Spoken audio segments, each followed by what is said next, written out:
Hello, my name is Dilip Yadav and I teach physics for 11th and 12th standard, and I also teach physics for competitive level for NDA, Air Force and JEE mains. Today I am going to upload a video for demo purpose. Before starting my physics, I want to tell to all of you that I have 10 years experience about physics teaching, and so far as I think that I have sufficient knowledge, not complete knowledge but sufficient knowledge to teach the 10+2 candidates for any board. Recently I have cracked TGT science exam which is conducted by UPSC SSB TGT with 140 rank, and I am very keen to start a batch, to teach a batch for TGT PGT candidates also. So today I am going to discuss about a very fundamental phenomena of physics, and I hope that it will be new for all of you which is watching my video. I think that this video will make you a new understanding of physics. Today I am talking about the electrostatics, a journey for electrostatics to optics. There is only one concept which is responsible for physics. The whole physics is based on the only electron theory, only the charge theory, but differently. How we can relate every topic with the system of electron, with the dynamics of electron, with the statics of electrons.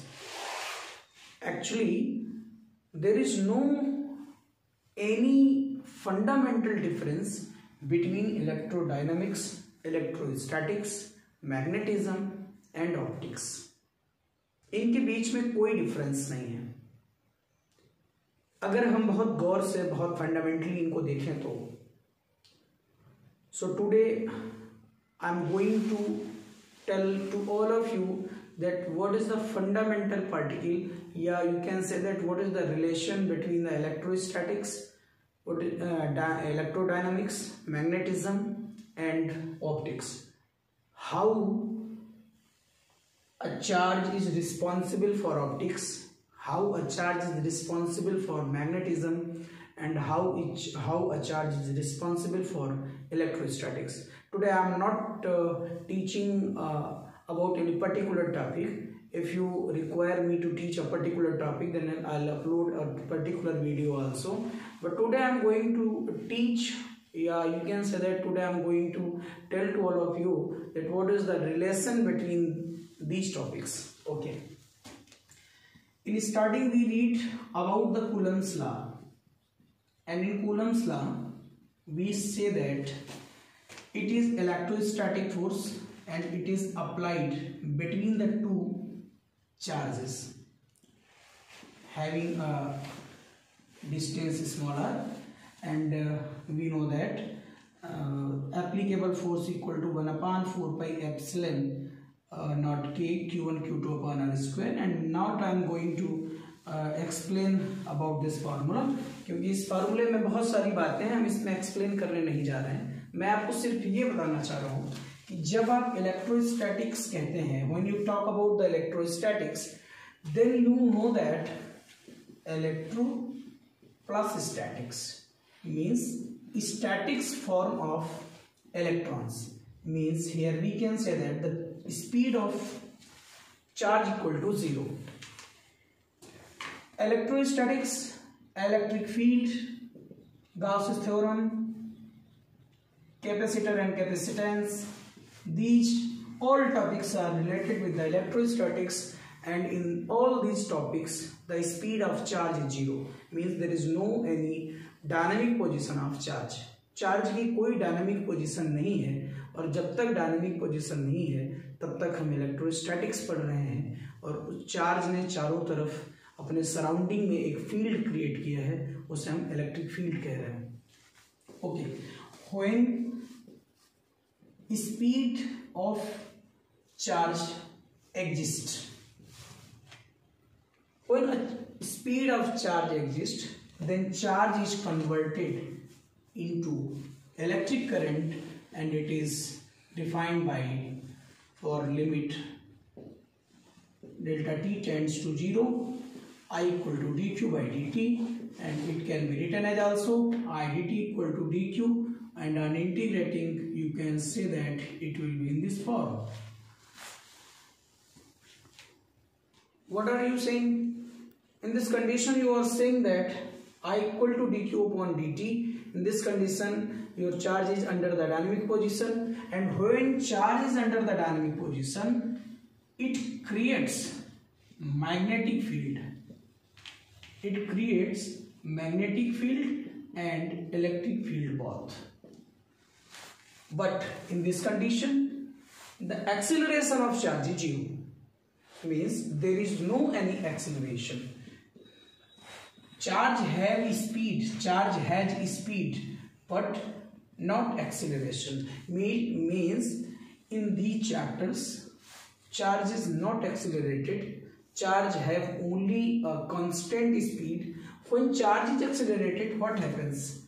When charge is accelerated, definitely magnetic field and electric field both will change frequently, and when these fields are changed, another type of energy is occurred there, energy is existed there, which is called electromagnetic waves, and this energy is in the form of waves, and these waves are perpendicular to the magnetic field and electric field both.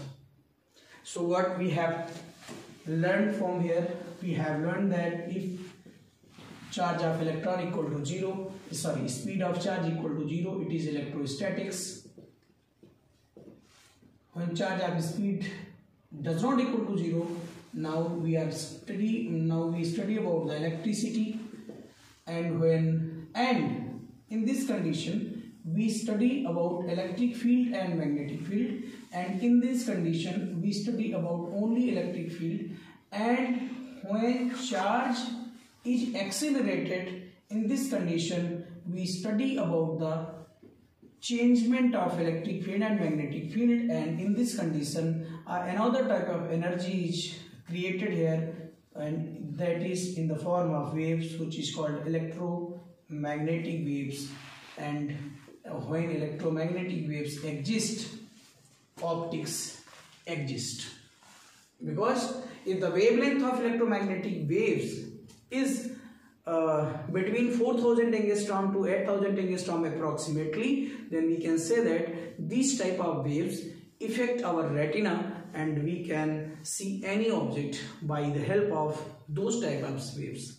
So today only we have learned that only the condition of charge creates everything in physics. If charge is at rest, there is electrostatics. If charge is at dynamic condition but at a constant speed, then there is only and only electricity and magnetic field, and the theory of magnetic field existed there. And after that, when charge is accelerated, then the electromagnetic waves are created, and hence we study about the optics. This is the origin of optics. So I hope that you have enjoyed this short video. Thank you so much.